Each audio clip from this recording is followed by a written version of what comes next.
Wig, did you just say wig? Wig, okay. I know, wig. I feel that already. Wig, okay. Wig, did you just say wig? Wig, okay. I am ready for my wig to go flying. Hi kids. Hey. Happy Pride. It's Pride Month. Woo! Pride Wow. Oh my Month. gosh. Wow. Amazing. Woo. Gays, gay rights, gay lefts. That might be Wow. the Gay rights, gay left. That's so stupid. that might be the title description. I think we literally no. don't at me. Don't at me. I mean, we could do it. Whatever. I'm Martyr, I'm C Tepper. and this is Wigging. Oh, did I lose my sound? Yeah, but it's fine. As long as you can hear me. Caitlin, what are we doing today on this special Pride episode? Yeah. So we're doing a very special episode. It's inspired by two different things of the two people who are sitting here with me, though we're not in the same room, just the same idea of a room. So I think it was last episode, Martyr wants to go on a Ronald Reagan rant, turn that into a podcast. I was like, oh, how are we even going to do that? And then I was like, well, I mean, I'm like very interested in drag history. And then our special guest today, who has been on the show before, Miss Gina Tonic, has been. Hi, everyone. Hello. She's been killing it on the TikTok game, which is hilarious because we talked about it a whole year ago as a joke. And That's true. I forgot about that. Did we yeah, really? as a joke. We did. And Oh now my you God. have over 20,000 followers on TikTok. I do. Snap, snap, snap, That is girl. so funny. I Yeah. forgot that we had talked about that. We did And- right before the true lockdown. Right, before the true lockdown. And then December, January of this year, I genuinely forgot what inspired me. But I was like, you know what? You know what it was? What? Is I was fed up with Facebook. Mm. And Instagram is on its way out. And I was like, you know Oh, what? yeah. This TikTok thing is here to stay.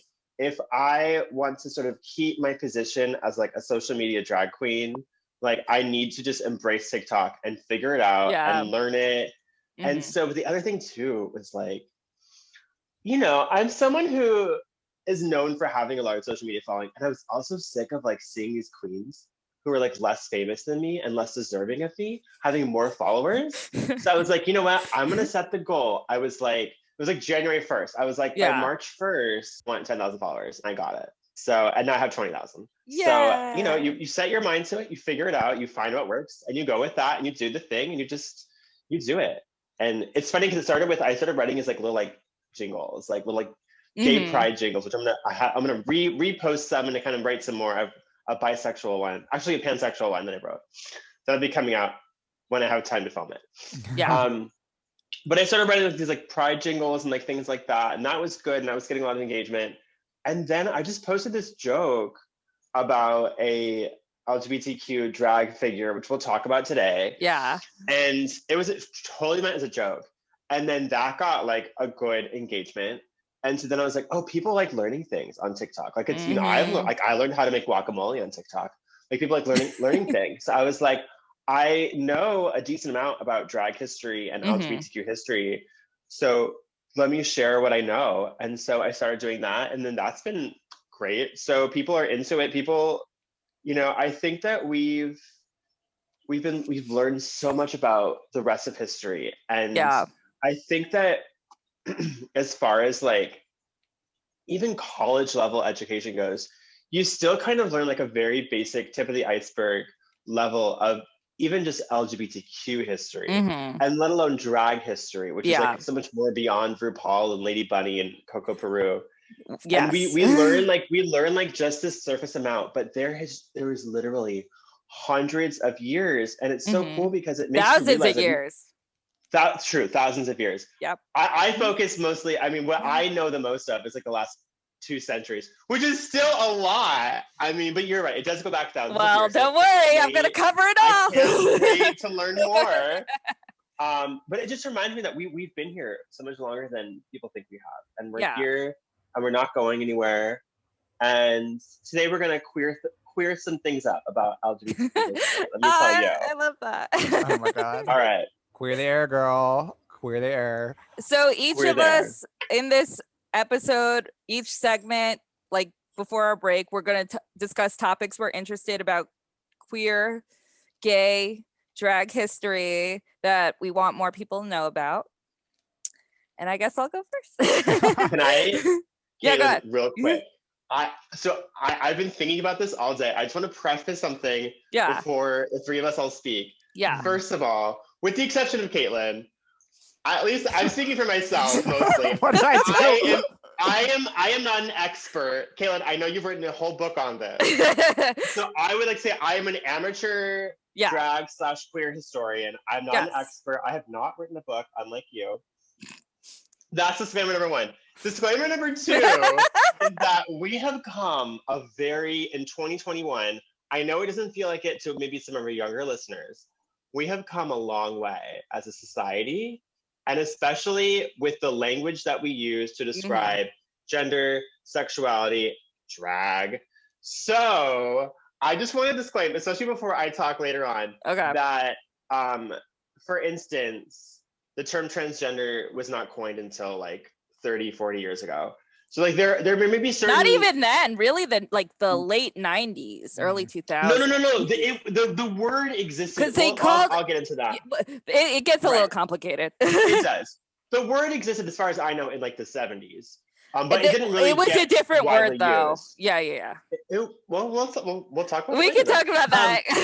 I love this knowledge. All I'm gonna say is that I think we'll be, especially a lot of like early drag artists, we may be using their assigned gender, pronouns, things like that, because that is. That's all we know. That's all we know, and that's how they were sort of forced to identify back then. Yes. If they live today, they may have used other pronouns. We don't know.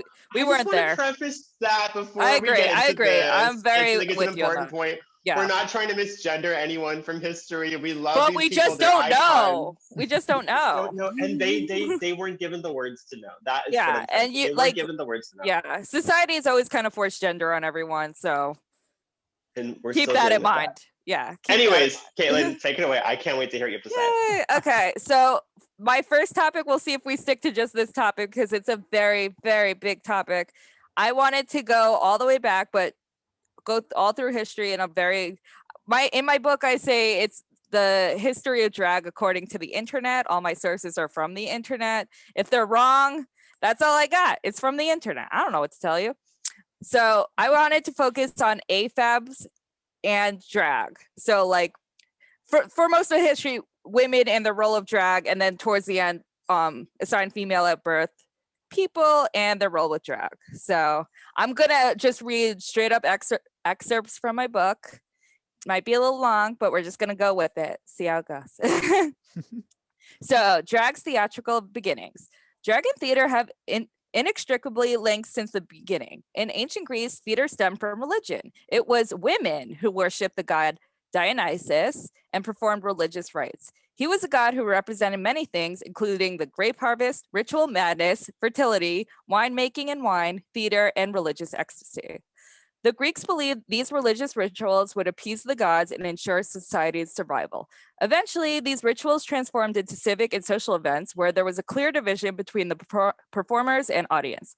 The purpose was no longer religious, but secular. The goal was to entertain. As theater changed, so did the performers. Women were barred from performing in Greek society, and their roles were given exclusively to men, who in turn would perform in drag as female characters.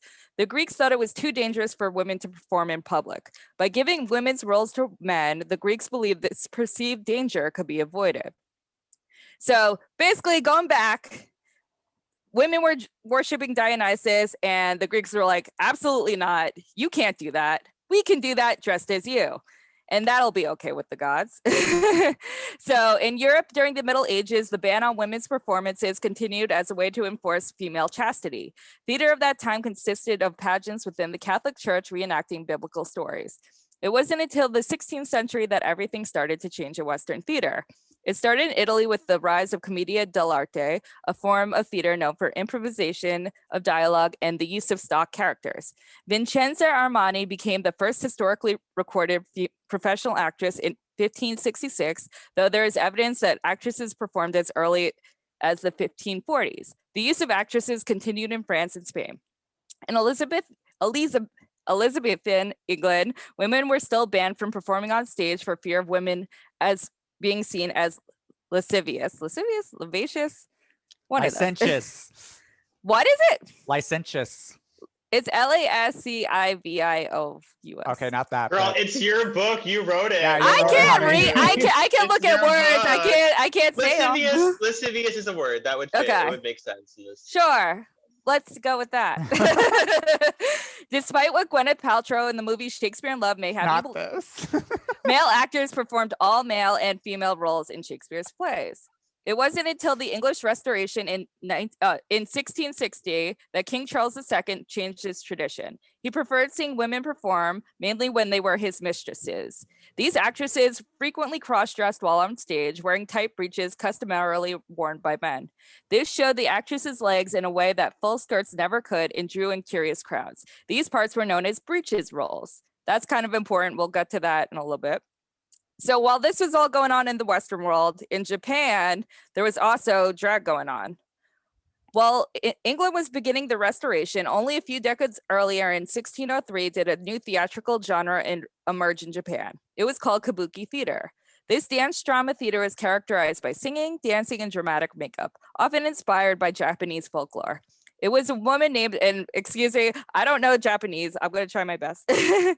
Izumo no Akuni, who gathered a troupe of female performers to entertain the Japanese masses with stories about ordinary life. Female performers often portrayed both male and female roles. The dances were often sensual, and many of the performers were also sex workers.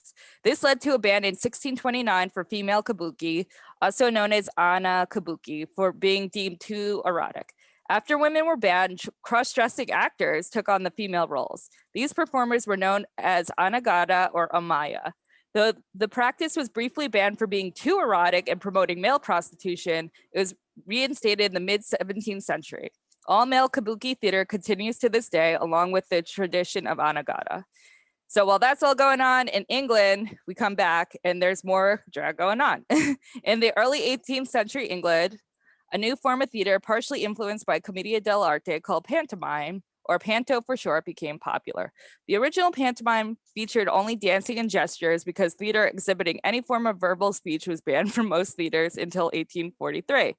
When spoken word was added, these types of stories that were featured changed. Pantomime now focused on the traditional children's stories written humorously and as satire.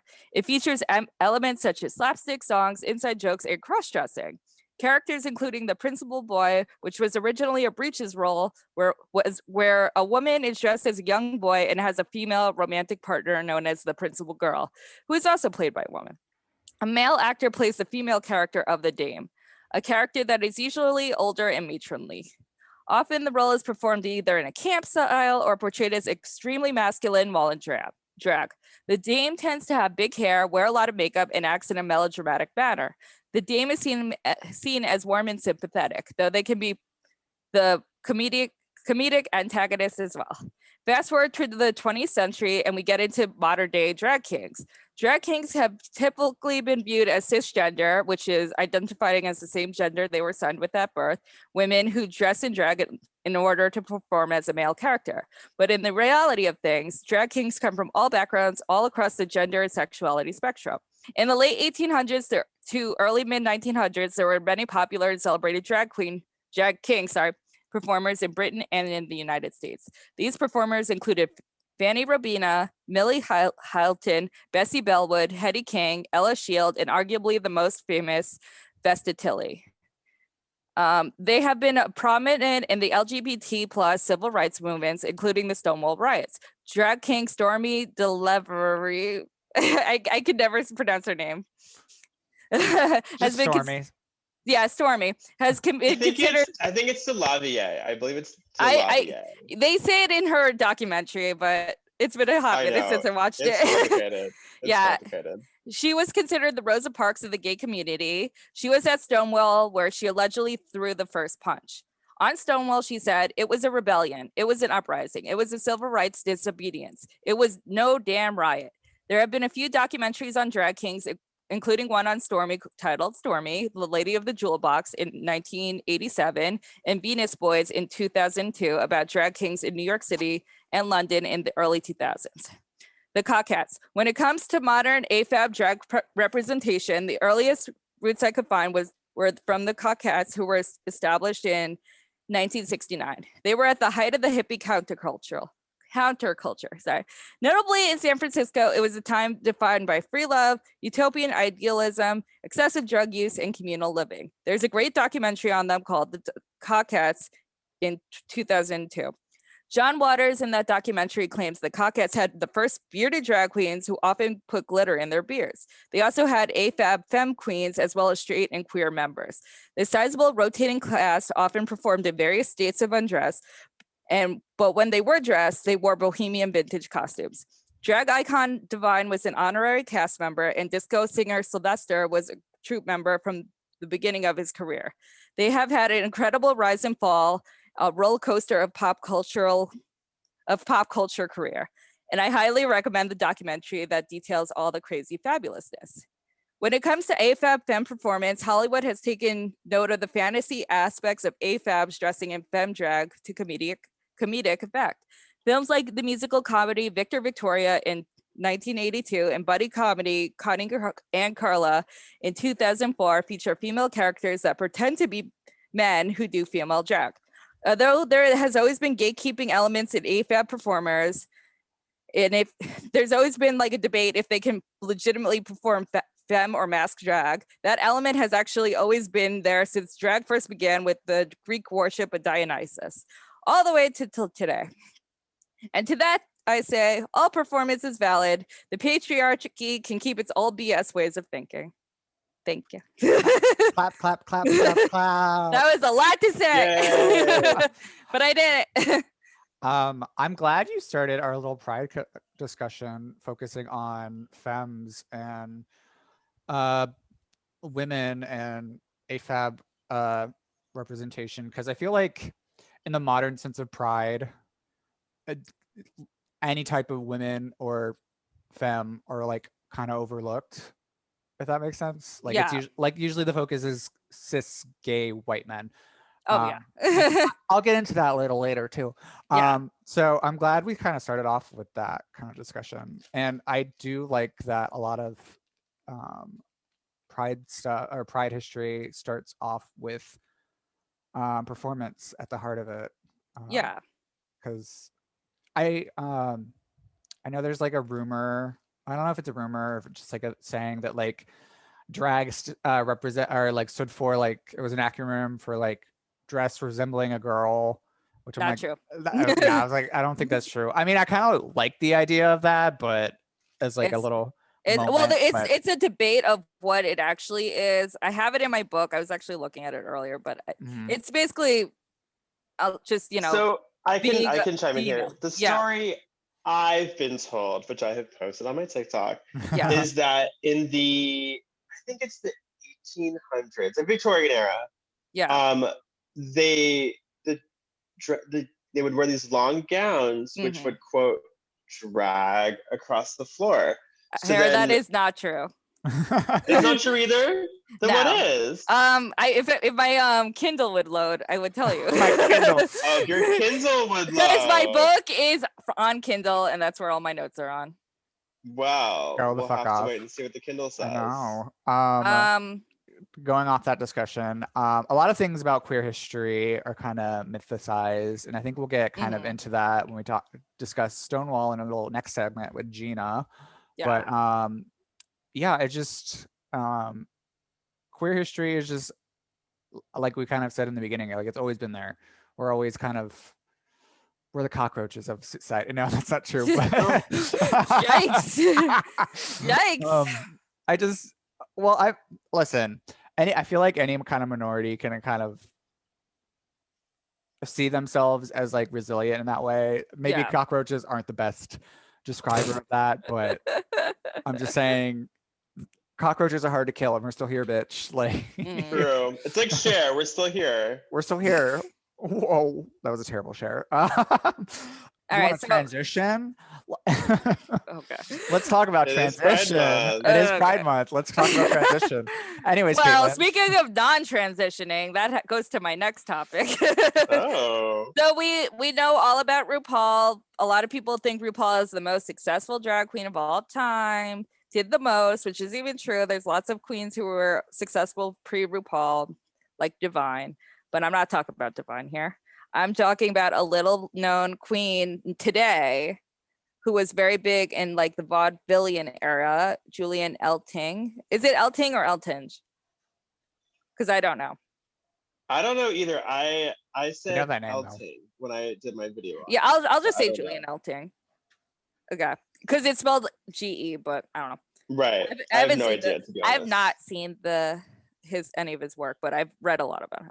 Anyway, so Julian Elting. Just as pantomime has used performers in drag for family entertainment, so did traveling vaudeville acts across Europe and the United States in the late 19th and early 20th centuries. Vaudeville drag performers impressed audiences with their singing, dancing, and acrobatic skill. They often performed in a high camp style. Julian Elting was one of the highest paid and well-known drag queens of that time. Instead of portraying a female caricature, as many performers did during that time, he practiced the art of female illusion. He toured only as Elting. His act included singing, dancing, and costume changes. At the end of the performance, he took off his wig to reveal that he was a man. This often surprised audiences who believed he was assigned female at birth. Elting starred on Broadway and national tours and even created his own magazine for his large female fan base that advised women on beauty and fashion. He moved to Hollywood and starred in many silent films, including The Countess Charming in 1917 and Madame Behave in 1925. Even though he was very feminine on stage, he maintained a hyper-masculine demeanor off stage to combat homosexuality rumors. This included getting into bar fights, smoking cigars, fishing, and having long engagements with women that he never actually married. His sexuality has never been proven, but many, including the comic Milton Berle, believe that he was gay. Elting was severely affected by the stock market crash of 1929. In the 1930s, vaudeville and female impersonation acts had lost its popularity as audiences flew to see talking pictures, movies with sound. He gained weight and was no longer able to play slender female roles he was famous for. A crackdown on cross-dressing in public, which was thought as a practical way to deter homosexual behavior, stopped Elting from continuing to perform in costume. In 1941, Elting died from mysterious causes. His death certificate states cerebral hemorrhage, but some believe it might have been suicide. And I am just waiting for the Ryan Murphy series about his life, or I would love to write my own series about it. You should. That would be amazing. I think that is absolutely deserved. That should absolutely happen. Yeah, Gina actually knows about this topic because you did a video about it. I want to chime in. Add one cool fun fact about Julian is that he was so popular and so famous at the time. There was a theater named after him, the Elting Theater, which today is now the AMC in Times Square. Oh yeah. And if you go, so I haven't been to the AMC in Times Square since before the pandemic, obviously. Yeah. But allegedly, there is a painting of three sort of beautiful women that look like goddesses. And I don't know where in the building it is, but those three women are Julian Elting and drag. Because the theater is named for him, so it was sort of a tribute to him. And it's still there, apparently. I haven't gone to see it myself, so it's possible over the pandemic they've gotten rid of it. I hope not. I don't think so. I hope not either. But I want to go see it. I didn't know that was in there. I know. The AMC in Times Square had bed bugs though, so I don't like going there. The curse of Julian Yikes. Anyways. I think that was a great book discussion, Kate. Literally download Caitlin's book. It's on Amazon, right? Or Kindle or Kindle. What's the name of your book? The State of Drag, written by Katie Pescar and C. Tepper. What state is it in? Is it gas or is it liquid? We go to 33 California, states, so you'll find Nevada, out. Arkansas. Arkansas. With that, I think we should take a little break. And we can Great. get into Gina and some Stonewall talk. Wow. We'll be right back, kids. And beyond. And beyond. And then you'll hear from me ranting about things. We'll be right back, kids. Bye. Wig, okay. I know, wig. I feel that already. Wig, okay. Wig, did you just say wig? Wig, okay. I am ready for my wig. And we're back. We just back. transitioned. Ooh. I'm gonna avoid commenting on that one. We don't want any angry tweets. We don't want any angry tweets. I'm under the trans umbrella. I can say it. Good for No, you. I can't. No, I can't. I'm not, so I have to be careful. I technically I'm I not am. under the umbrella, so it's raining on me. See, it is currently it is raining, but I I'm on technically the Ariana Grande. umbrella. technically I am under the trans umbrella, but I feels weird claiming that, so I'm not going to. Own yourself. Yeah. It's Pride Month. It's Pride Month. Listen, I only practice queer or gay rage or gay wrath. Pride's not my shit. That's fair. That's I only fair. practice gluttony, so and Tea. sloth. Honestly, And sloth. And sloth. it's gluttony month for me year round. So Yeah, that's Tea. true. Tivana. Yeah, Tivana. July is gay wrath. Like officially. Well, as an angry Cancer, I approve this message. Gina, it is your segment. Yeah. For our lovely is my discussion segment. about Pride. Okay. So speaking of Pride, so here's the deal. So I woke up June 1st, 2021 to an onslaught of like tweets and Facebook posts. Oh my I'm God, not too on much. Facebook. I'm not on Facebook, but I'm assuming that they were there too. It was nonstop.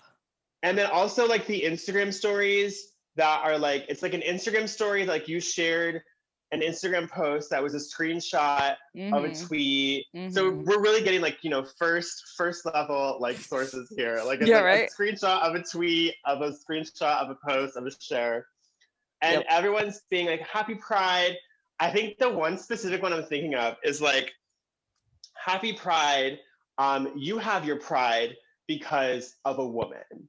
You have your pride because of a Black trans woman. You have your pride because of a Black trans woman who went to Home Depot in 1969 and got a brick and threw it at a cop and invented Pride. And like, so here's the deal. I am just like, and it's great. Like, I think we should definitely like spread queer history, spread the message, spread the story. But I feel like everyone is getting the story of our history a little bit wrong. And so here's the deal. I have another. Listen, Twitter, the internet is a vicious place. I have another disclaimer to make. So I think that we have a very colorful history as LGBTQIA2S plus people. I don't want to exclude anybody. That's the full alphabet. LMNOP. She's a great drag queen. Miss her. So here's the deal. I think that all I'm trying to say is I'm not trying to put down the contributions of certain people who have been instrumental to our rights, but maybe we have also attributed some things to some people that just aren't true. And I'm just here to clear some things up, as I like to say. So here we go. So we're gonna get right into it. So Stonewall. So I feel like, what would you guys say is like the typical story of like the Stonewall riots? Like, what would you tell me? Like, what is the story? The first brick was thrown at Stonewall. By whom? Who would you say threw it? So it's either Marsha P. Johnson or Sylvia Rivera.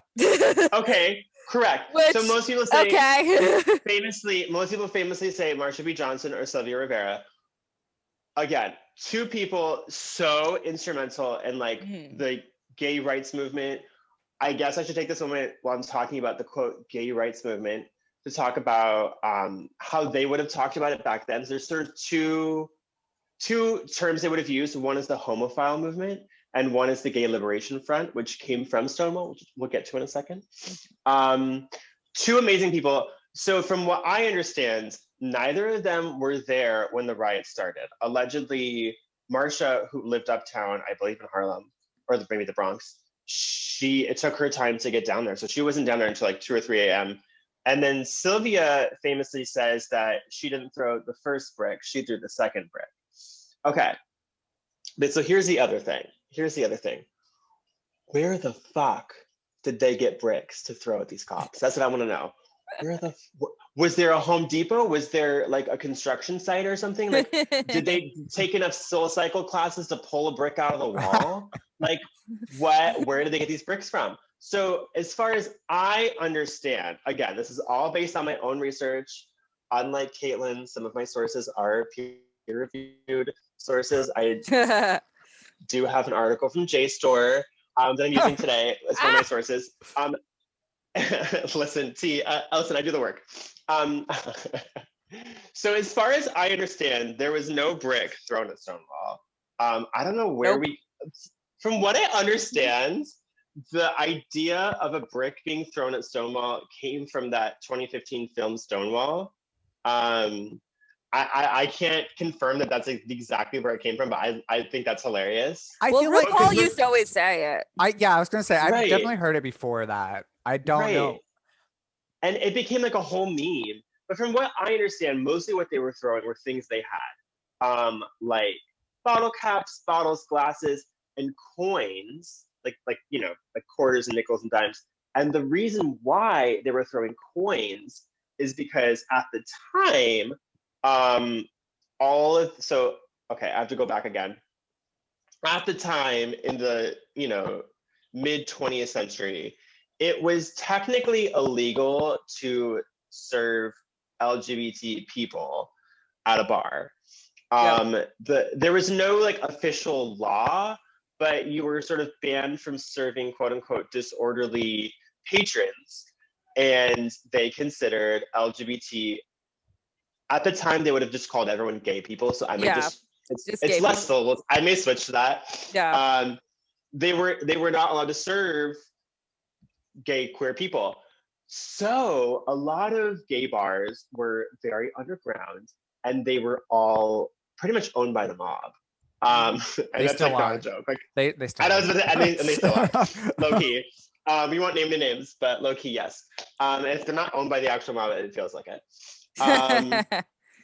Not wrong. But so the reason why the police came to Stonewall that night is because they would do these routine raids of these bars, but for a lot of reasons, but mostly because they were run by the mob. And so the police wanted this payout from the mob to make them go away. Yep. And on that particular day, for a variety of reasons, the patrons at the Stonewall were sick of it, and they were sick of the raids, and they were sick of it. So part of why they threw coins at the police was a mockery of this payoff they would get from the mafia. So that is part of it. Speaking of other wrongs, I want to write about the Stonewall riots or rebellion, uprising, whatever you want to call it. Is there's also this sort of like, I don't know if you guys have heard this, but like people say, oh, the cause of the Stonewall riots was because of Judy Garland's funeral, which happened like the same day or the day before. Have you guys heard that before? Yes. Yeah, she died that day. She died. She died. She died that same week. Well, not the same day, but the same. Oh, I thought it was the same week. day. You guys know where that came from as a concept? There's a play about it. No. Like so the reason why Judy Garland's funeral is so closely tied to Stonewall is because in one of the news reports about Stonewall, there was an article written by a right-wing journalist who, as a means of mocking the patrons of the Stonewall Inn, made fun of the fact that, oh, Judy Garland's funeral caused this riot. So there was actually like, some people today consider that like a reason for the Stonewall riots, but it's actually, that was sort of a misnomer, and it was literally Republicans making fun of us and our display of aggression against the police. And now we wear friend of Dorothy like a badge. So well, and that was the thing too, is back Yeah. then friend of Dorothy was a pejorative term used for homosexuals. And that was part of why they And it was a code word as well. Yeah. Are you a friend of Dorothy? Exactly. Yeah. Right. My right. favorite thing about Friend of Dorothy is that at this time, military was really keen on getting homosexuals out of the military. And when people were hearing Friend of Dorothy, the military thought there was an actual woman named Dorothy Yeah. that was friends with all these homosexuals. No! I've heard that. No. Okay. Well, it's interesting that you mentioned discharging queer people from the military, because this is also kind of a segue into something I'll talk about later. But do you guys know why? So like, I feel like the main like sort of LGBTQ cities are like New York, San Francisco, LA. Have you guys ever stopped to think about why? They're ports. Yeah, no, because the military ports, and when they would discharge them, they would discharge them in those cities, which is why San Fran, LA, New York have such huge amounts back then and even today of queer people. I learned that in researching for this podcast, and I think that's so cool. So that'll be a factor later in one of my stories, but I think that's why everyone kind of still makes fun of Fleet Week, is that like when all the seamen literally are coming into town. They come into us. They come into enter us from the rear. Ooh. They enter from the rear. New York, New York. Yeah, it's a wonderful town. So here's sort of the one, I feel like I've like eviscerated Stonewall at this point. But so here's the sort of the one last thing, is that everyone says Stonewall is the birthplace of the gay rights movement, which I have to say is also incorrect. Mhm. Now I want to ask you guys, the two of you, Yeah. do you guys have any idea of like a year or like range of when you think that what was the birthplace of the gay rights movement? Do you have an idea? I know. that might Well, have been? there's a couple different like things happening before then, like in the 50s. Yeah. I know like Yeah. Jose Saria was doing his own thing with the drag queens Okay. in San Francisco. Okay. There was like Okay. the cafeteria riots. I'd argue. Yeah. Okay. I'd argue the civil rights movement. Like that was a good inspiration. Yeah. And Absolutely. Yeah, so Cool. yeah. Okay. Well, we're gonna kind of go on a journey back in time through the years. And I think you'll be surprised at how far back we can go and like point to things as like this is part of like the birthplace. And I think I can name at least one thing. There's at least a second thing which I want to do more research into before I talk about it. So that might be a different episode, or you find it on my TikTok, Gina Tonic MIC. Yeah. But I can name at least one thing that I think to me is like the birthplace of the gay rights movement. But we'll sort of go back in time to sort of right before Stonewall. So I guess I should preface the next couple of stories. So I want to go into all of the different types of events, other riots, other uprisings that kind of came before Stonewall. And a lot of this did happen in like the 50s and 60s. And at that time in America, there were sort of two things at play. So like I've already said, it was illegal in sort of a vague notion to serve queer people as, bars and clubs. And it was never an official law, but there's just sort of this, it was a reason that police would raid these places.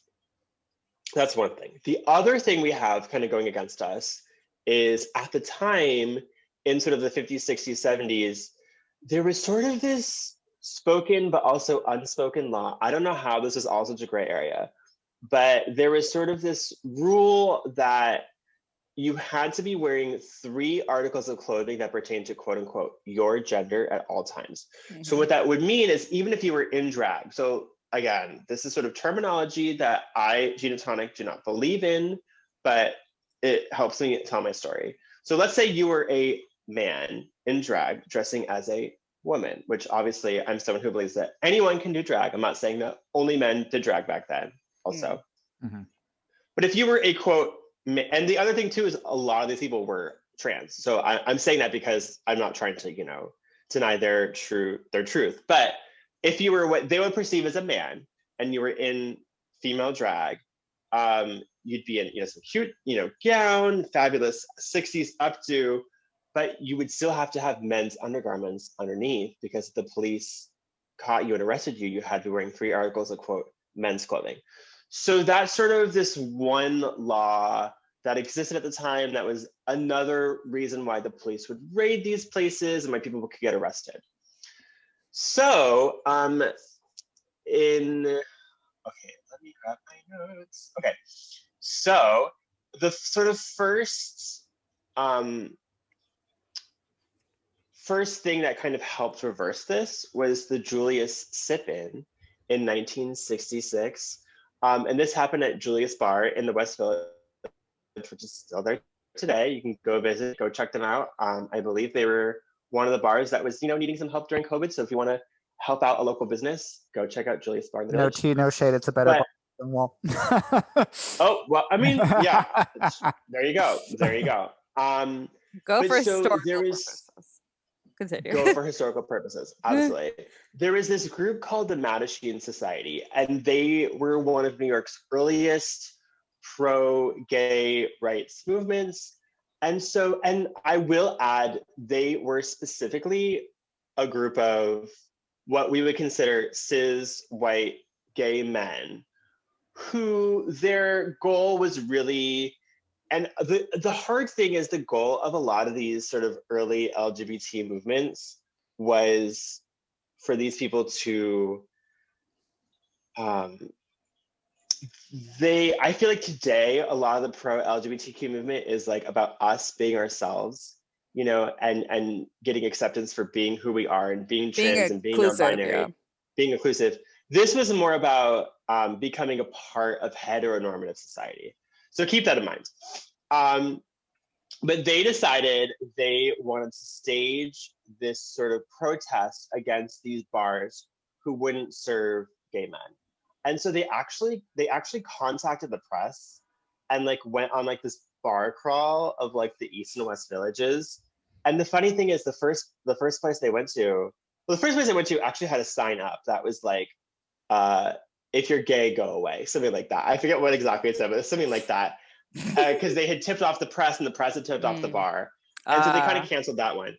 And then they went to the Howard Johnson's, which was like open 24/7. It was like a diner. And they're like, we're gay, we want to be served. And the waitress, all flustered, grabs the manager. And the manager was like, well, I can't see any, he wants to make some money. He's like, I can't see any problem. They seem like nice guys, let's serve them. So then they keep going to like more and more bars, and they actually are getting service. Mainly because I think to these bartenders, it just seems so absurd that people will be like out proud and loud, like, we're gay, serve us. So like, they were like, joke's on you. Like, yeah, if you're really gay, we'll give you another drink for free. So then they finally come to the Julius Bar. And so like, they're kind of frustrated because like they want to do like this big display of like this protest, right? And they finally get to Julius Bar where they're finally refused service. And I think the reason why they were refused service at Julius is because it was sort of like, I thought it was like a closeted, like bar for closeted gay men, And so I think they were under like a special scrutiny from the police to like not serve gay people. Yeah.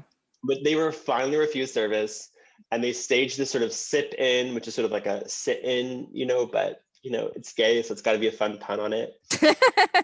What's great about the Julius Sip-In is that it is what reversed the law that refused service to gay people. So this is what allowed us to be able to congregate in public as LGBTQ people, which in turn is part of what caused people to congregate at Stonewall, was what part of, caused the Stonewall riots.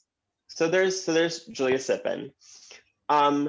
Prior to that, Caitlin, you touched on this, I think, in your kind of talking quickly about pre-Stonewall events. There's also the Compton's cafeteria riot, which happened in the Tenderloin district in San Francisco, which back then the Tenderloin, which it still kind of is now, it's very gentrified now, but it was back then, it was this sort of very unsafe, what one might call kind of a seedy neighborhood.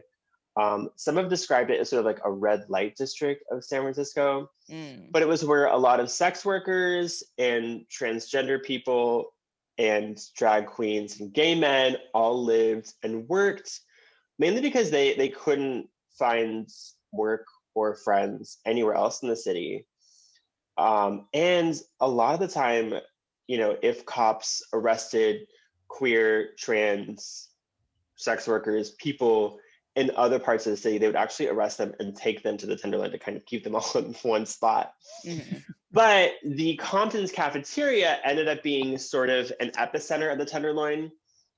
It was, I think, in close proximity to the nearby Woolworths, which was like a drugstore back then. Yeah. So it was convenient because the drag queens could run out and like grab a pair of lashes from the drugstore. It was also close to a bus station where if they didn't live in the area, they could like go change in the bathroom at the bus station. And it was just a place where, you know, they felt comfortable. They could order a meal and kind of spend some time, kind of kill some time at this restaurant. It's like a diner. But what happened was the owners of this diner didn't want these queer people congregating there. So the first thing they tried doing was adding a service charge to the meals in order to kind of deter these people, you know, because they would notice, oh, you didn't charge this clearly straight family a service charge, but you're charging us a service charge because you want us to leave. And so they started this kind of discriminatory service charge on the meals, and then people were just sort of like paying it, and that wasn't really helping them get rid of these queer people. So then they started calling the cops when people would like overstay their welcome and like stay longer than they were eating their meal for whatever reason. And so finally one day they just decided enough is enough, and they started rioting, and the police came to kick everyone out. And I believe possibly the police were there because there were a lot of sex workers, and so people were accused of quote unquote hustling.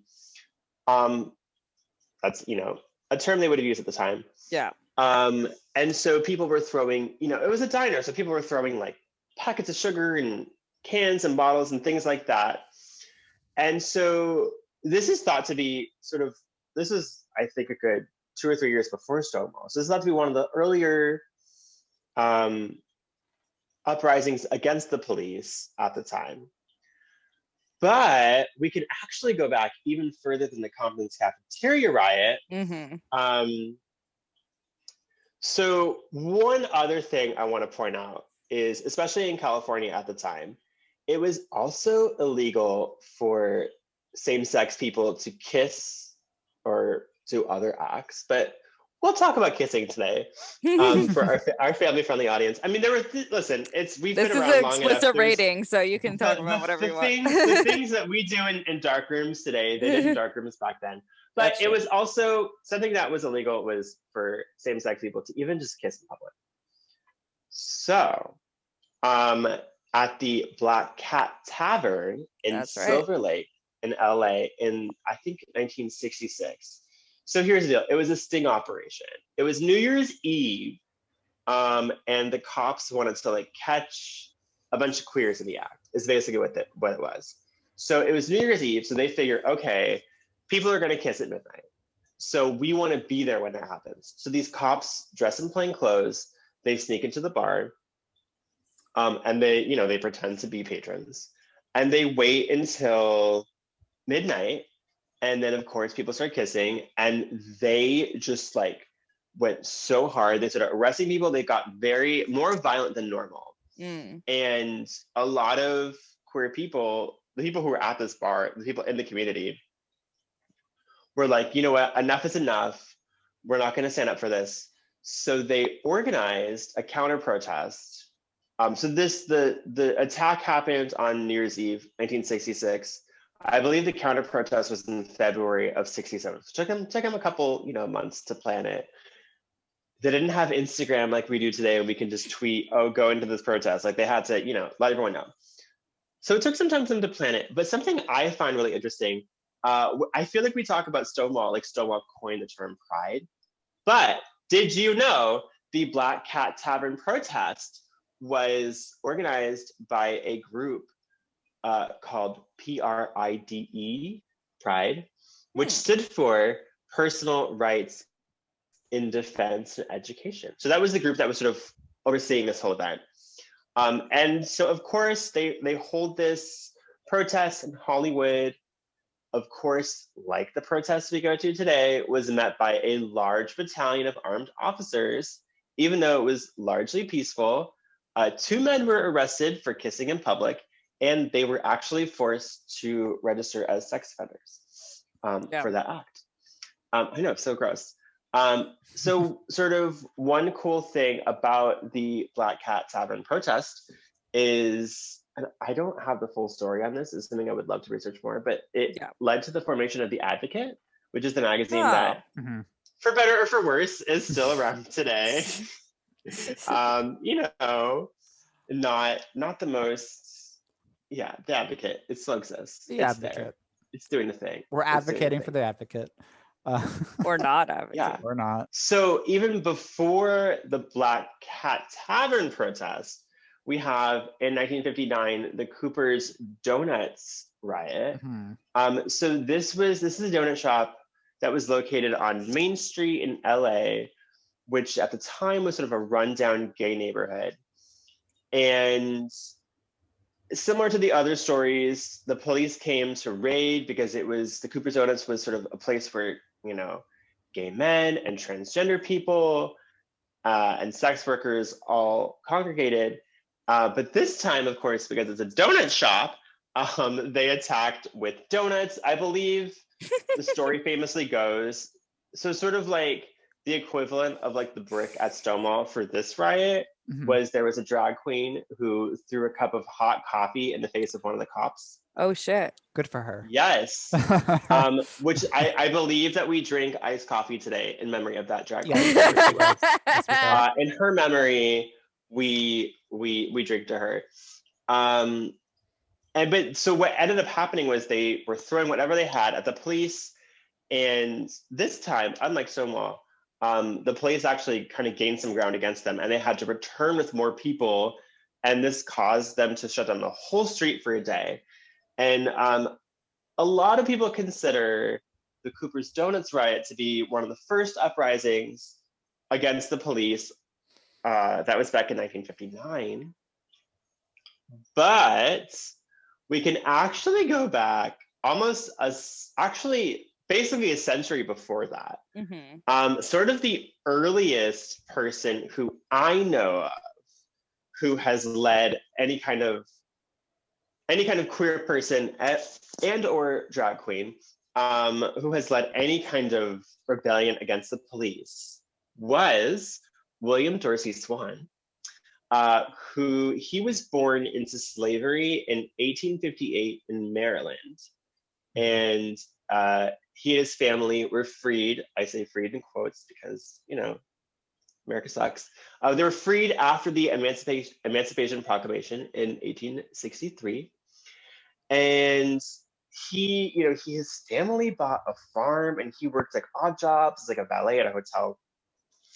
But in the 1880s and 90s, he began organizing drag balls in Washington, D.C. And William Dorsey Swann is also purported as the first person to call himself a quote unquote queen of drags, which is a term that we now call drag queen. So we have William Dorsey Swann to thank for the term drag queen, which I think is awesome. But so he would host these drag balls in Washington, D.C.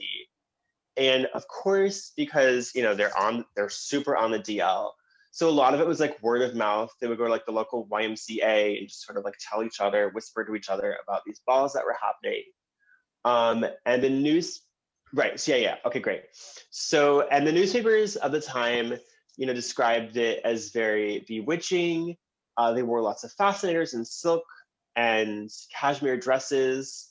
So, you know, very glamorous. And a lot of these were, the attendees of these balls were former enslaved people, who, you know, were just trying to live out their best fantasy after years of abuse. And they were just trying to like feel themselves. I don't have like a ton of sources to back this up, but allegedly a lot of the terms that we get from like ball culture today, like serving and voguing and all that, and sashaying down the runway actually comes from this time period, which is crazy.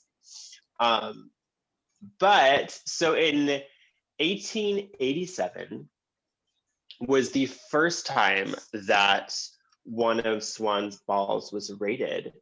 And the Washington Critic reported it at the time as 6 colored men dressed in elegant female attire were arraigned in the dock at the police court this morning on a charge of being suspicious persons. They nearly all had on low neck and short sleeve silk dresses, several of them with trains. How scandalous. As well as corsets, bustles, long hose, and slippers, and everything that goes to make a female's dress complete. So that happened in 1887, and they were raided again in 1888. But this time, Swan was like, not at my drag ball. And he fought back. I think several of his people escaped, but he actually fought back. And he is quoted as saying to the police lieutenant in charge, "You is no gentleman." And also purportedly in this ensuing brawl, Swan's gorgeous dress of cream-colored satin was torn to shreds. So he sacrificed his beautiful best gown to fight the police and keep the good honor of his fabulous drag balls. That's a hero. Such a hero. But so this is really thought of as being one of the first known instances of resistance against the police, especially in regards to queer people congregating. And then again in 1896, he was arrested and convicted for, quote, keeping a disorderly house, which at the time, that was their way of saying he was running a brothel. So after he was released, he, I think, was charged and sentenced to like 10 months in jail. And after that, he decides to fight back again. So now he has requested a pardon from President Grover Cleveland. He wants a pardon for hosting his drag balls, which he was denied for. But this was thought of as sort of the first American to take specific legal action to defend the queer community's right to gather without sort of any kind of criminalization or suppression or violence. So it's amazing because, you know, we have sort of touted Marsha P. Johnson as being sort of the hero of the gay rights movement. But the thing is, it goes back so much further. And it's crazy because people are always like, oh, yes, you owe your gay rights to Black and brown, trans, drag queens, people like that. And it's true. But I think people saying that, they're talking about Marsha and Sylvia, but they don't realize there's actually a long history. There's a transgender people at Commons Cafeteria, there's transgender people at Cooper's Donuts. William Dorsey Swan, who we don't know if he was trans, but he definitely was a drag queen, he definitely was Black, and he was a former slave. So I think we have so many amazing people to thank in addition to Marsha and Sylvia. And one last thing I do want to cover is sort of how Stonewall became sort of the one. But from here's sort of the story as I understand it is in because Stonewall gave birth to the first Pride parade was held in New York City in commemoration of the Stonewall riot. But even prior to that, there was sort of the precursor to like the Pride parade in Philadelphia. There was a demonstration done every year on July 4th in front of the Liberty Bell. And it was a small protest. I think it started with like 50 people. And this was like in 1965. And the last year they did it was 1969. So it grew to about 125 people by 1969. But they would sort of do this demonstration at the Liberty Bell to kind of be like, well, we as Americans are promised these freedoms, but we as gay people are not given the same freedoms as you. And something else to note about that demonstration is that, kind of like I was saying before, a lot of these early LGBTQ movements were about homogenizing us with heteronormative society.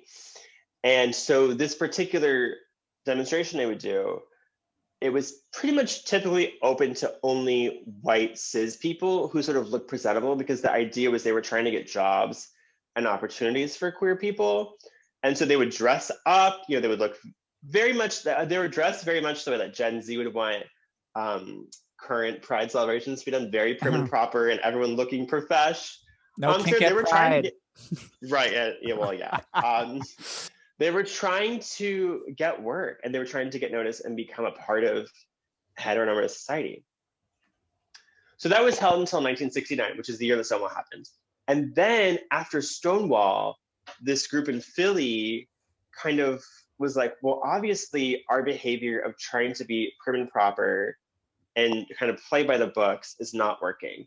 And so they decided, okay, from here on out, any kind of LGBTQ, queer, gay movement has to be big and out and proud and loud, which I think is part of how come our Pride celebrations have grown to be these sort of avarice and sexuality and things like that, which I know a lot of people sort of feel like it should be dialed back and more family friendly. But I think we have to remember that Stonewall was thought of as like the first kind of big, outrageous, it was remembered for a reason.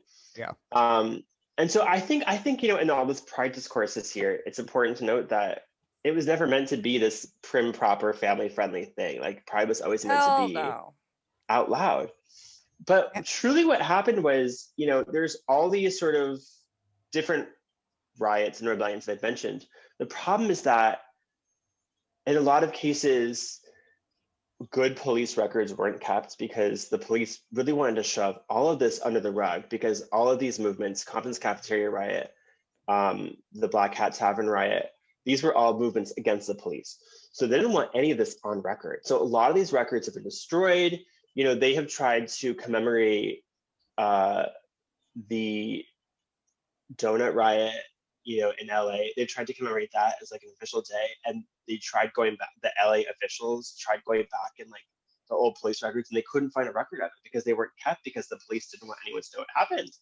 So I think part of why Stonewall is so widely regarded is because they were building a movement, and they had steam, and they were like, okay, this is the one, we are going to remember this. We are going to commemorate this. Mm-hmm. And the other thing too, and I think part of why Sylvia and Marcia have such a claim is because they were willing to take the title, whereas in a lot of these other rebellions, they didn't want to give their names because they weren't out of the closet, because they didn't want their families back home to know. They didn't want it on record. So I think that in a lot of cases, we just don't have good records of other people. And so literally what happened was Stonewall was just branded as like, this is the one we choose as the example, the one to remember.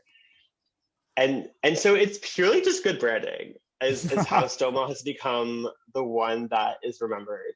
But it is the one that, of course, they were like, okay, because of Stonewall, we're not going to do this parade every year. And that is what created the Gay Liberation Front. And they did, I believe it was a parade in New York, LA, and San Francisco. And that has become the sort of Pride parades that we do every year in every city at different times of the year. Anyways, I think I've gone on long enough.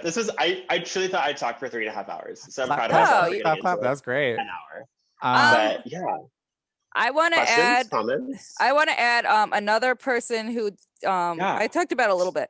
Jose Zaria also was involved with protesting, but like peaceful protesting. They were a drag queen in San Francisco, and they were also fighting back against the police, and they ended up, I believe, running for some sort of government position. But there was that's a very like interesting and like very hidden, a lot of ones that you mentioned, they're just like very hidden from history. So you just hear these names, but once you do more research about it, you're like, wow, they were really like powerful, effective figures, and we don't talk about them or even know who they are. No, and that's the crazy part too. Absolutely. I have a complicated feelings towards Stonewall, or like the Stonewall riots. Correct me if I'm wrong. Didn't it last a couple nights? Yes. I want to say it lasted 6 days or something like that. I thought it was like 3 nights or something. It was 3 nights. Yeah. It was definitely over a period of time. And I can't attribute to why it's so well known. I like that knowledge, it kind of escapes me. But I think the power of it is that and like passing it along, that like our quote unquote start of Pride is like so mythicized at this point that like I feel like knowing the history is a little damaging to our sense of like community in that regard. Does that make sense? It's just I feel like centering Pride around the Stonewall riot is like an interesting way of like putting more marginalized communities at the forefront of Pride. It's because like you said in the beginning, like a lot of people attribute Marsha P. Johnson and Sylvia Rivera with like being the faces of that riot. Sylvia Rivera allegedly wasn't even there. Yeah. And I think like I mean, growing up, I knew of the Stonewall riot, but I think not until like college that even like trans women of color were even like mentioned. So I feel like that kind of idea of the riots is kind of new. I don't, and like popular consciousness. Martyr, your instincts are completely right. So actually, the story of the Stonewall riots and sort of the mythology of it all was completely whitewashed. Yeah. So they had sort of eliminated any Black, brown, trans people from the story for decades, up until recently. So that is part of, I think, why Marsha and Sylvia have been put on the forefront so much, is because they're wanting to, rightfully so, recognize the queer, trans, Black and brown people who have contributed. And so I think that's part of why Marsha and Sylvia have been so heavily tacked onto the story, even though they purportedly were not there for the entirety of it or at all. Yeah. It was a means of putting, kind of reversing the whitewashing of the story. Yeah. But Storm de Lavier is who is thought to be the one, I would say, who sort of started the riot. Was a Black butch lesbian. You know, so, and I feel like that is a part of the story that's left out so often. And they threw a shot glass. Yeah, it was a shot glass at the mirror, and it broke. And so I feel like Stormy, similar to Marsha and Sylvia, is getting pushed more to the forefront as well recently, as of recent years. Like we're trying to definitely. I hope so. I think since we've been telling the story wrong for so many years, that if we give credit to more marginalized communities and the LGBT community, I don't see any harm in that. Right. Absolutely. I don't either.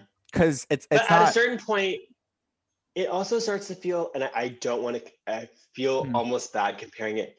It starts to make Marsha feel like the Santa Claus of, like, I agree. Santa Claus is to Christmas as Marsha is to Pride. Yeah, I agree. And it sucks. I feel like in a way too, like Black women are so easily like memeable. Yeah. Right? Like I feel like people are just seeing these memes of like, oh, you owe your rights to this Black trans woman named Marsha P. Johnson.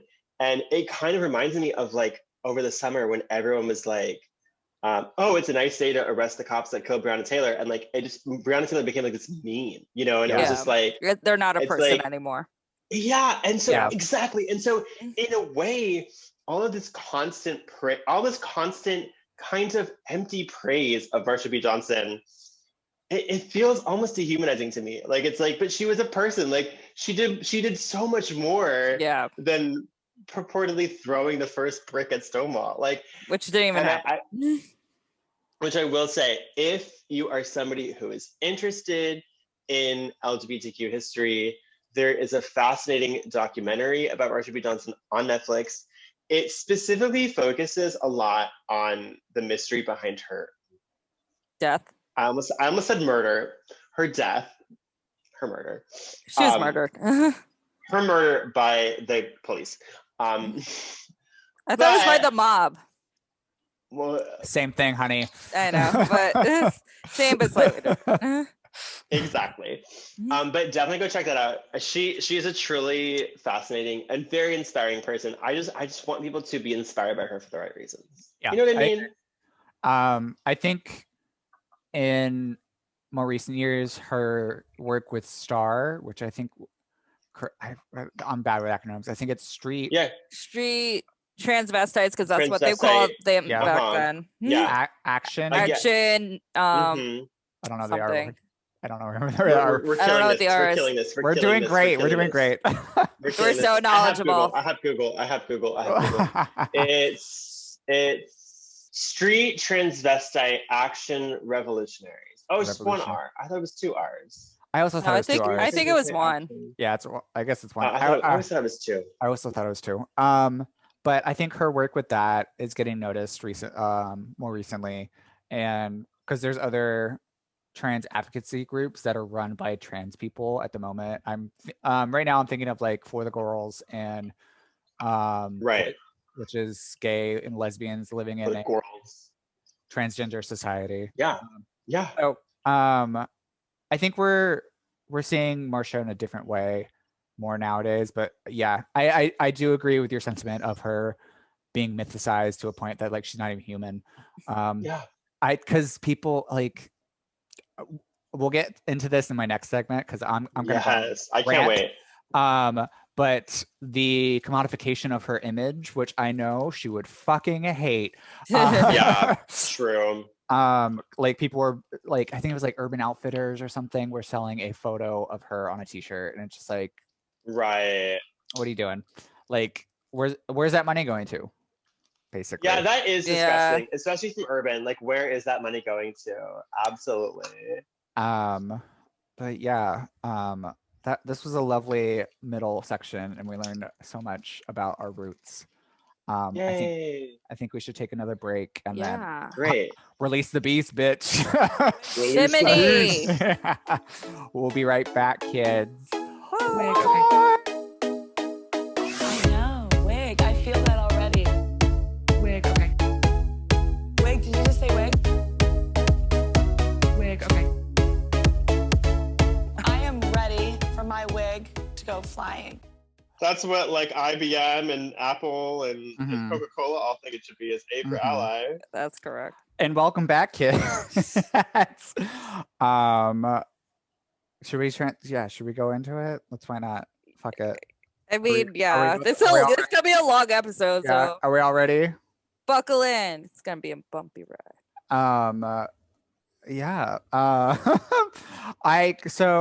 I didn't prepare as much as these two. I don't have any notes in front of me, so I'm just gonna No, to preface this, you have studied this and like done like freaking papers on what you're about to talk about, so yes, I did. it's different for you. I wrote a few papers about the subject.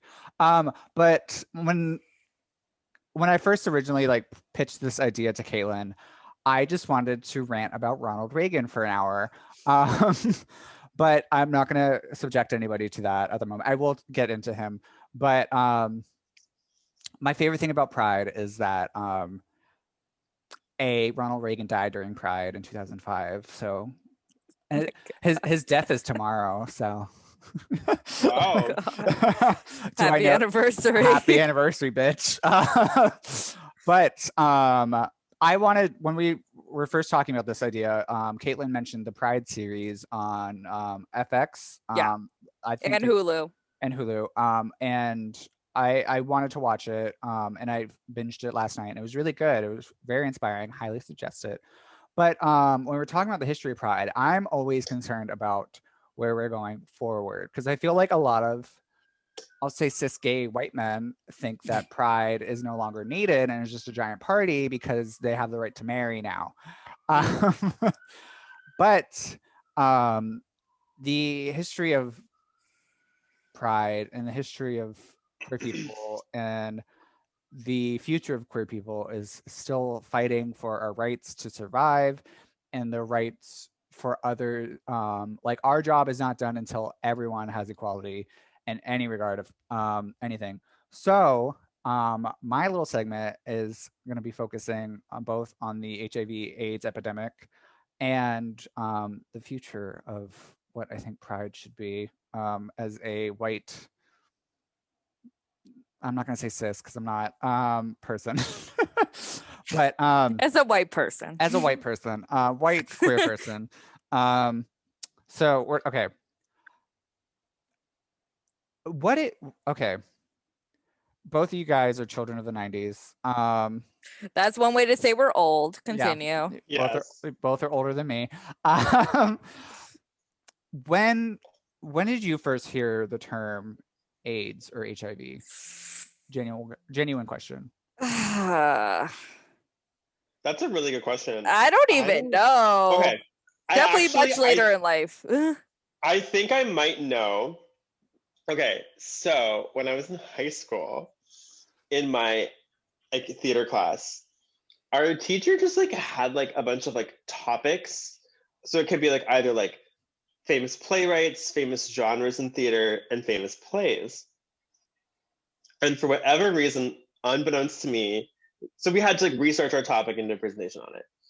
So like some people got Shakespeare, some people got like, Commedia dell'arte, for instance. And I was assigned, my topic was Angels in America. Ah. I don't know why he picked that for me, but it was what I was assigned. And so I read Angels in America like my junior year of high school, if you can believe it. If this explains like what kind of person I grew up to become. And so I guess I'm sure that we must have known about AIDS. We must have learned about it in high school prior to that. But that was, I think, to me stands out as like learning about AIDS and the culture around it for sure, was reading and then watching the movie of AIDS America. I remember watching it. Yeah. For me, like, I just remember because like being anti-gay was always like the cool thing all the straight guys did, because like it was the 90s. No one knew No any gay homo. people. No homo. Yeah. Right. All I that. still say So that. like the idea of like AIDS jokes was always like a big taboo. Like, ooh, they told an AIDS joke, but no one knew what That's AIDS true. was. So we would just hear like these AIDS jokes and like stuff about monkeys, and no one had any Or we clue knew what was it, going right? on. We knew it just as like this bad disease. This that gay really people bad got, and thing. It came from monkeys. It came from monkeys, and it was Yeah, a disease. it was a bad thing. It revolved around gay people. I guess we knew people died from it, but like that when you're young, like that's like the only exposure. So Caitlin touched upon it. I wrote my graduate thesis, my master thesis, about the AIDS epidemic, circling around the history of it, and historicizing the epidemic. I'll get into that a little bit. But I start off my paper being like, I knew what AIDS was before I knew what gay was. And I knew that AIDS was bad and that if you were gay, you would die from it. And that's like my personal history of it. And my whole paper was like talking about like how does archiving and how does queer history help either stigmatize or destigmatize HIV and its relationship with queer people. So I just want to kind of give a little base rundown of like general knowledge of HIV/AIDS. So actually, the first potential recorded case of HIV was in the 60s. A Black teenager in I want to say Kansas, but I don't remember off the top of my head. Potentially had the first recorded case of HIV, and it. Again, I don't have my notes, so I don't know his name, but Google it. I know. But this year will be the 40th anniversary of the infamous New York Times article, "Gay Cancer Affects," seen in a rare form of cancer found in homosexual men. And as much as AIDS is a part of our history, it is also part of our future, I believe, because as we have just seen with COVID, people keep saying that like this is the first known pandemic that's affected Americans recently, and I'm like, we are still in the HIV/AIDS epidemic, and Right.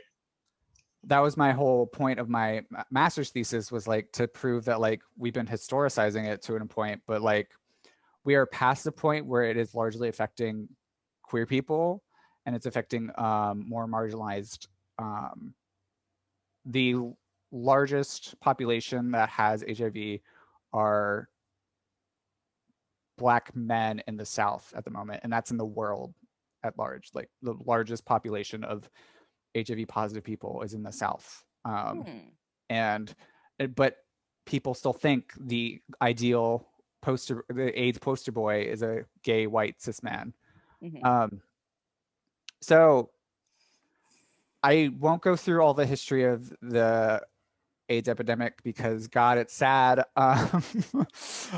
But reading up about history, or reading up, I have like I'm looking at my bookshelf right now.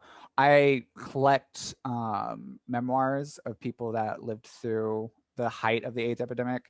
And I'm currently reading Sarah Silverman, Sarah I'm excuse me. like, what? What was she doing there? Sarah Schulman's book on the record about the organization of ACT UP. And it's the history of ACT UP. And I'm also going to her talk on Wednesday. I'm very excited about it. But I think at large, the queer community obviously has a weird relationship with HIV, as it ravaged our community in the 80s and through the early 90s, but once more popular and accessible treatable drugs were in the ecosystem, people believed it ended. But people, I feel like people don't give enough credit to organizations like ACT UP and like small grassroots organizations now that we're seeing them pop up more and more frequently, especially with mutual aid funds and trans lifeline funds and stuff like that. How influential the AIDS protest movement was for getting both healthcare, fighting the government on just basic needs. It was basically like a second wave of queer liberation, and we're still fighting that battle on the medical front. I have some friends in an organization called Prep for All, which is focuses on getting access for people to get on PrEP to help end the virus spreading more and more, and to break their whole mission is to break the patent of which Gilead, the owner of Truvada, and I think Descovy, I'm not quite sure about that one, but Truvada, the major drug for PrEP, to end their basically like monopoly on PrEP drugs and to get a generic out, because unless you have accessible health care, which most people in the country do not, PrEP is thousands of dollars each month. And I am lucky to have it for free, but that could easily change. And so I think looking back at our history of organizing around our health, our bodies, helped move us to a degree that we're focusing less on just the gay male experience and focusing on getting drugs and access to all kind of communities. Yeah, I'm kind of rambling about PrEP right now, but it's an important subject. I mean, it all ties in together. Yeah. And I also wanted to focus on we've been seeing a lot of discourse around Pride this year. I feel like more than usual. Maybe we've just been cooped up inside. I think that's what it is, honestly. Because you heard me earlier say no kink at Pride, which I sarcastically say that nowadays. Because this whole idea of that Pride needs to be family friendly is nonsense. It is literally like Christian whistling, like that we need to be appropriate to all ages and be acceptable for families and such like that. But Pride has never been about being agreeable or being presentable, as we kind of looked at in our segment with Gina. It's always been a resistance to existence spaces. And kink's one thing, like usually Pride centered around adults because it's catered to people that were shamed their whole life. And I get the concern of children going to Pride, but there's also like children's events at Pride.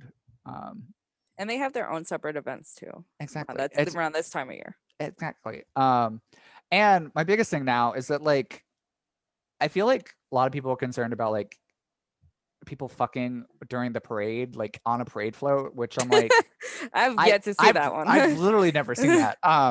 And You guys are going to the wrong floats, apparently. apparently, I guess I need to go to Folsom. That's true. But the commodification of Pride is, I think, our biggest issue at this moment. Yeah, 'Cause I agree. we've gone past the point of like acceptance to a degree, where now we're just like going into, we're trying to get in the pockets of corporations, or they're trying to get into our pockets. Mm-hmm. And it's just like Pride is just a party at this point of cis hetero society saying that we'll allow you to exist for a month, and You can get married. The you can end. get married. The end. Everything's over. You know, and Nothing so- else is going on. Nothing else is going on. So when I was rewatching, or when I was watching the Pride series last night, I got very emotional at a lot of parts. Not the AIDS part, surprisingly. I'm kind of I mean, I'm kind of numb to that at this point. I was but- like, you've just been so exposed to so much research. So. Yeah. There were clips from last year's Black Trans Lives rally. I forget the official term, but it was held in front of the Brooklyn Museum. I don't know if they're doing this one this year, but last year, with the focus on protests for Black lives and also about Black trans lives mattering, they've always mattered. It's just we have to show society that they are. But I participate, and I've also invited our friend group, Caitlin, to participate in the what is, oh gosh, it's the Queer other one. Liberation March. Yes, Yeah, thank that you. one. And I participated in that in last year as well. And a year after, it was 51 years yet last year for Stonewall riots. And what was most surprising is that while we're having speeches and talks about Black trans lives, there were police were attacked us at Washington Square Park. And it was just like, there's also the debate around police at Pride at the moment. Mhm. And I think that's always been to me, they've always been uninvited to Pride because they're the cause of why we celebrate. Yeah, exactly. And so, especially after last year, I didn't read that garbage New York Times article, and I probably never will. Of what? There was a opinion piece held God. by some people at I believe it was the New York Times, where debating if cops should be allowed at Pride and why queer community has taken a giant step backwards because they're not allowing cops at Pride this year. But I think until Black trans lives matter and Black lives matter to the police, queer liberation is never going to be a party like they want it to be. And so I highly encourage the lack of police at any kind of sanctioned Pride event. But okay, going back to AIDS.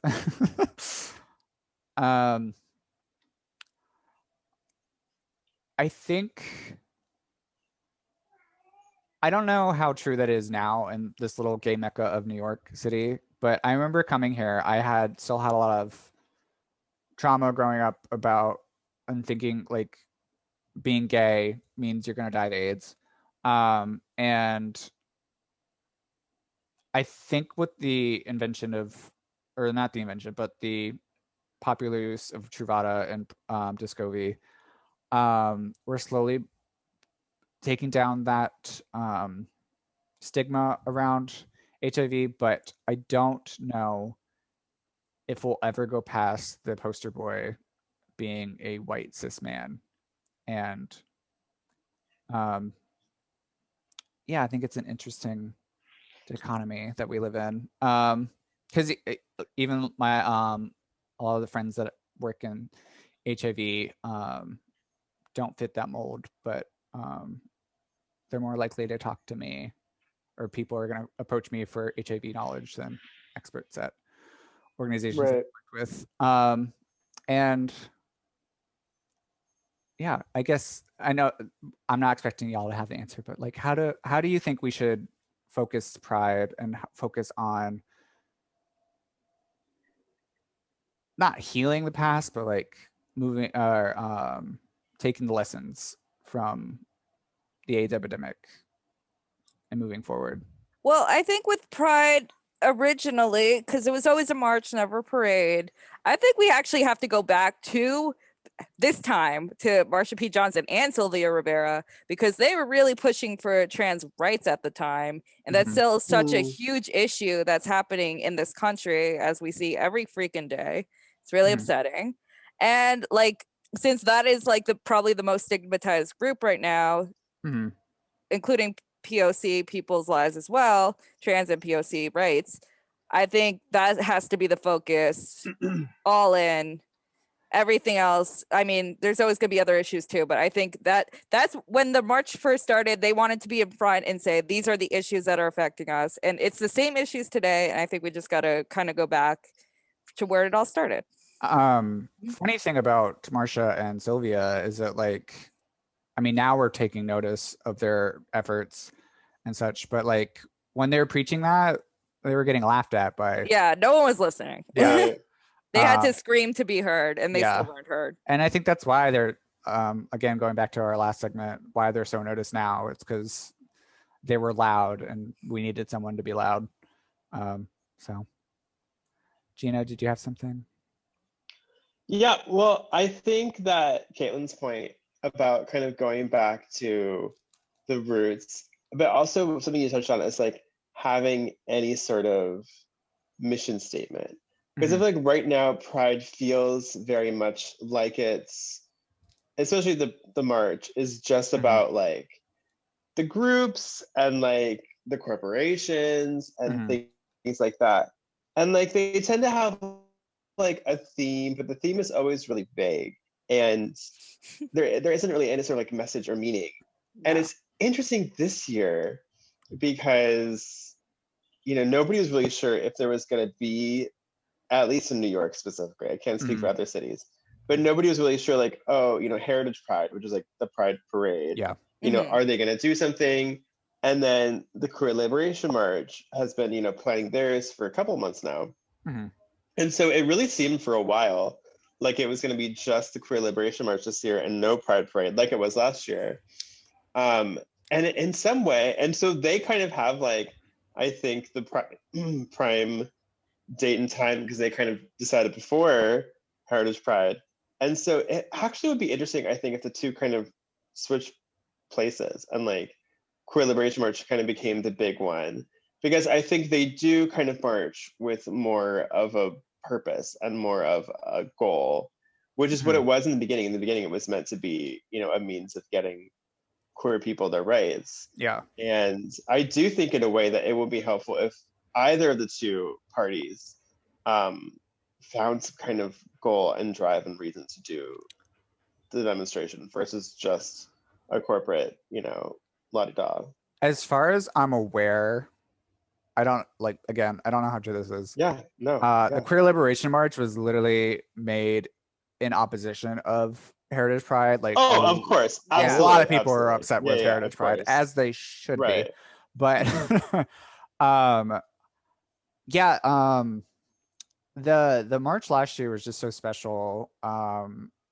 Again, because I mean, and I hate to be like, it was the trend to be protesting, but like it was the summer protest, and it was for good reason. And to do it again this year, I think shows that like not the longevity of protests, but like show that the cause, like the trend isn't it isn't just a trend, that like we're still fighting for our rights and our for other people's rights. Like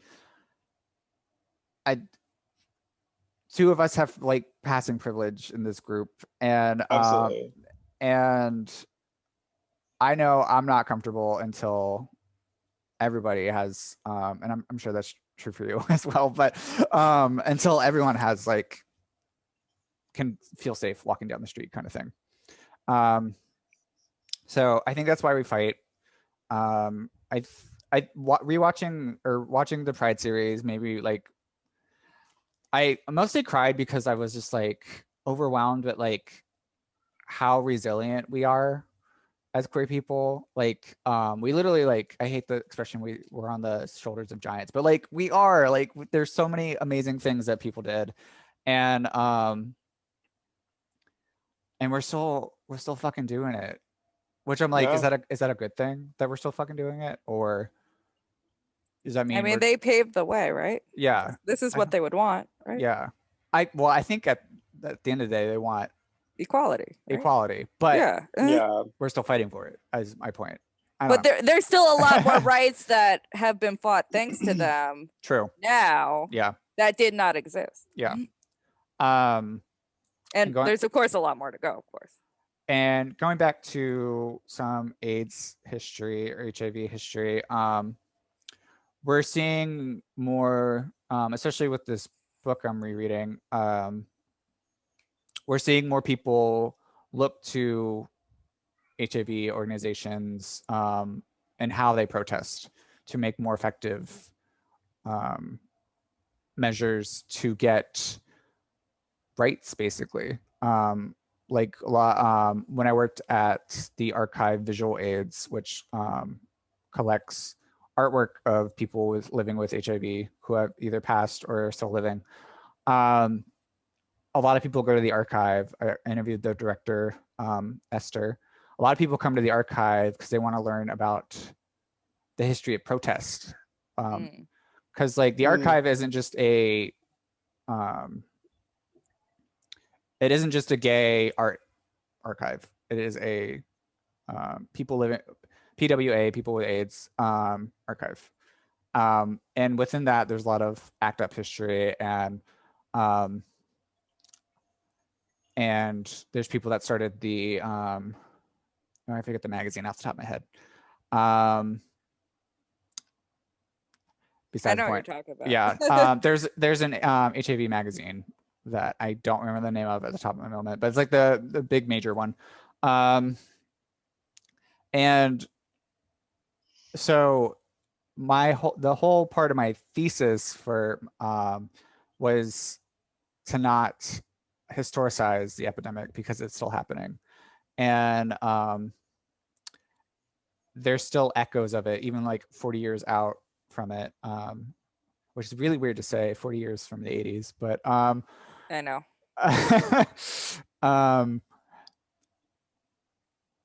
We're still seeing echoes from it. I mean, Republicans still see Ronald Reagan as like a darling. I know I haven't really gone into Reagan.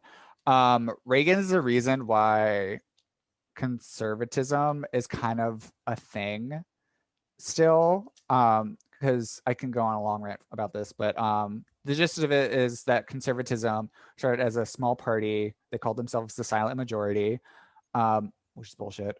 It started back in the 30s, and they didn't really get recognition until Reagan was elected president. And that's why we see a lot of Christian and conservative values in Reagan, and the Republican Party kind of built their image based off the conservative party or conservative ideals. But everything kind of trickles down to Reagan being a piece of shit.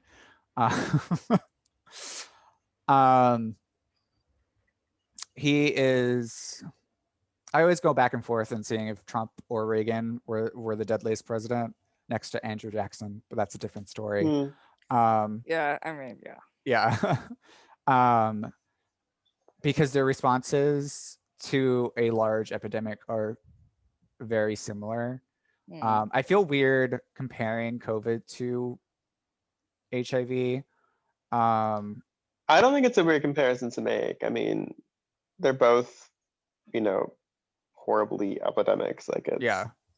And it affected a lot of Americans. different causes, but you know, a lot I of people died regardless. I think Yeah. the stigma around HIV being like a gay quote unquote disease. Right. Or for junkies as well. Yeah.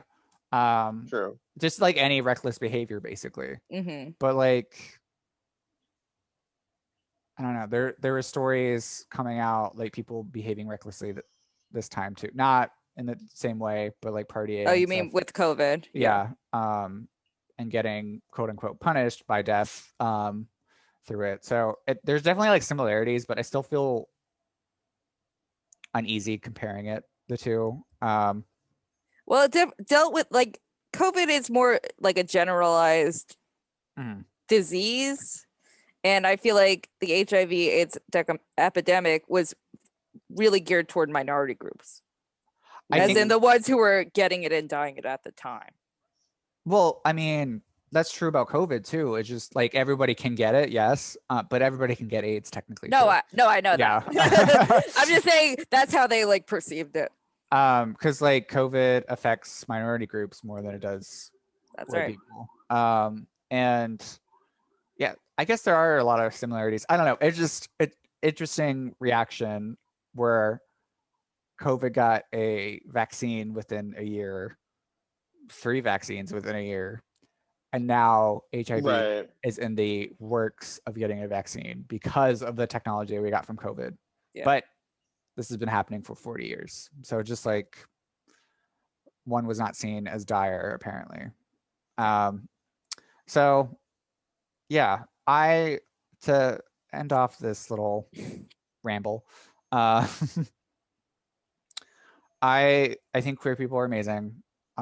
We have a lot of work to do, but we're still doing the fucking thing. As much as I think infighting is gonna kill us. But it was always like that. Yeah, it's always like that. It's always been like that. It's always been like that. I think to close out our little show, I think we should like recommend maybe like a piece of media, like a book or a movie or 1000%. Something that people could maybe look at if they're interested in some topics we touched upon. Yeah. I mean, number one, I would say definitely just watch the Pride series. Yeah, it was pretty well done. I liked it. It's good. It talked about a lot of topics I've never heard about, which I mean, I really love like queer history. So it's really like interesting for me to see something I've never heard about. I think the whole point though, they wanted to do that because I think they knew that a lot of their audience was gonna be people like us who do know a lot already. Yeah. And so I think they intentionally were like trying to like really do the sort of lesser known things, which I loved as well for the same reasons. So I'm here for it. Well, I also just in general, because I guess Vice had to do with it. I actually really, really recommend visiting the Vice website. They have amazing queer content about stories that are never told anywhere else.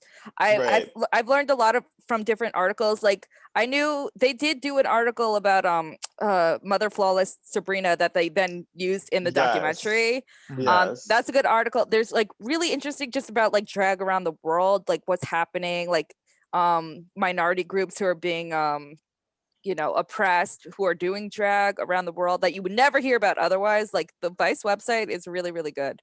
So that's what I recommend. Just go crazy on vice.com. What I was going to say about the Pride series, the most surprising episode for me was the 70s because it focused on like lesbians, and like I feel like lesbian culture isn't talked about enough. And like I knew a few of the figures that were mentioned, but like a lot of it I was like, this is news to me. As someone who went to Hunter College, which used to be an all-women's school, I knew about Audre Lorde. So, but it was really nice to actually see footage because you hear about these figures, but it's a totally different thing when you can see them and hear them talk. It like makes them real. Yeah. That was so cool. And I didn't touch upon this either, but another group that's primarily not attacked, but has a large population of people living with AIDS is women, not necessarily queer women either, but that's often looked upon, and lesbian, as Gina mentioned, lesbians helped take care of queer men to an extent. Reading, I just started this book too, and I do recommend it, On the Record, by Sarah Schulman. I think that's how you pronounce her last name. She's, I talk about her other work in my thesis. She's responsible for ACT UP, what do you call it? Video interviews, like the whole oral history of ACT UP, which is available Oh yeah. from the New York Public Library, but also all the transcripts are on their website, I believe. And also their movie that she made with another filmmaker that she mentioned, I don't remember the name of it, is also free on YouTube and some other streaming sites. So highly suggest ACT UP's stuff. Check out Visual AIDS. I love the people there. I'm still friends with some of them. I have a lot of other just AIDS books that I have. Honestly, if you DM either me or Martyr, we will give you whatever information you need. The Yeah. reading list. The Yeah. We summer will give reading you list. the freaking list of whatever it is. What about you, Gina? Okay, well, this was not a story I told today. However, Yeah. it is one I talk about on my TikTok, Gina Tonic NYC. But I am obsessed with the film. It's also on Netflix. I'm obsessed with the movie The Queen, which Yes. is about Flawless Sabrina and Mhm. the pageants, which is also mentioned in the Pride series on Hulu, which you should also watch. Yes. But I've seen The Queen probably, it's only like an hour long. I've seen it It's so probably short. more than any other movie. I'm obsessed with it. Low It's so key, good. I want them to turn it into a musical, and I want to play Flawless Sabrina in that musical. Yes. But yeah, watch The Queen on Netflix. Very It's just good, a very great, it's a great like peek into like the lives of these people. It's so great. Watch it. It's a great companion piece to Paris is Burning. Which, It really is. It's sort of the prequel. It's a Paris. It's Yeah. literally the essentially. prequel. Right. Which right. like I mean I didn't even touch upon that, but I could literally do a whole episode about Paris is Burning, and Caitlin, Right. we might have to do that. You guys should. Next Pride season. Next Pride. Okay. Okay. No, we could, but not soon. Not this one. No. Yeah. I love The Queen. I think it's a great movie. Trying to think. I would recommend, I'm just looking at my list. The Coquettes, because I mentioned them before, their story is so cuckoo banana bonkers and so interesting part of queer history that doesn't get talked about. And like how they got really famous overnight and that it all disappeared. But the people who were in the collective, the drag collective, were really like, it was everybody. There was a straight guy. There were AFAB femme queens. Like it was everybody. So it's really, really interesting, like history. There's just so much. I don't even know where to go. I also did forget to mention, if you are interested in some of the things I did talk about, there also is a documentary about the Compton's cafeteria riot. It's called Screaming Queens. Hell yeah. I don't know where that's available to watch, but I think you might like find it on YouTube. Is it a documentary? It's probably on Canopy. All the gay movies are on Canopy. Canopy. Oh, I love forgot about Canopy. that. Yeah, I need to get a Canopy membership. I just learned about that a couple days ago, literally. Canopy's great. But yeah, Screaming Queens is a documentary about the Compton's cafeteria riot. So if you want more information on that, check that out as well. Just before I forget, last year during the quarantine, I wrote for work.com all the drag films, like documentaries you can watch in quarantine. Oh, you did? Yeah. You did. I have remember watched that. all of them, by the way. I Oh have my watched them, all of God.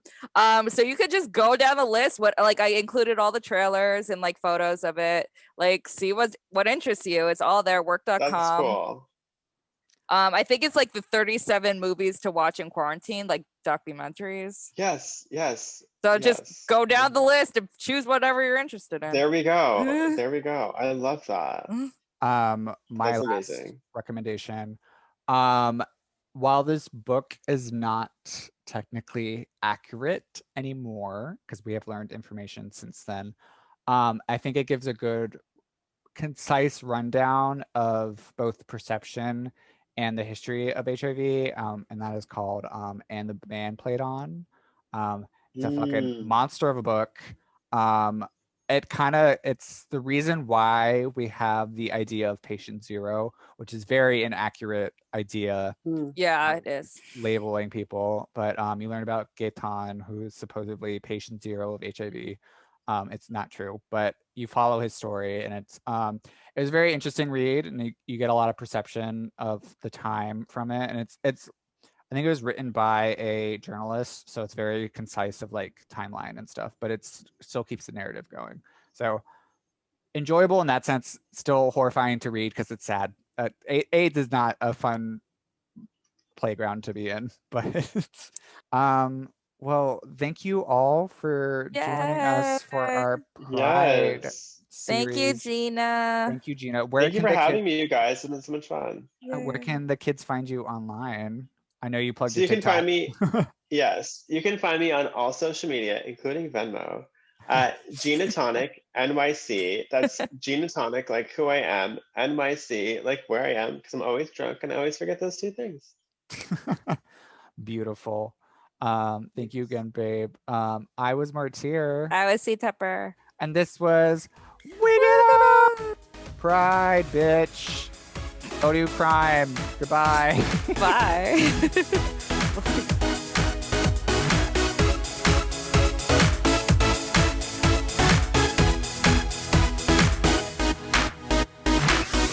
I'm C Tepper. You can follow me on Instagram at CTEPPER and read my book, The State of Drag, where I interviewed 175 drag queens from around the world. All proceeds go to charity on Amazon.com.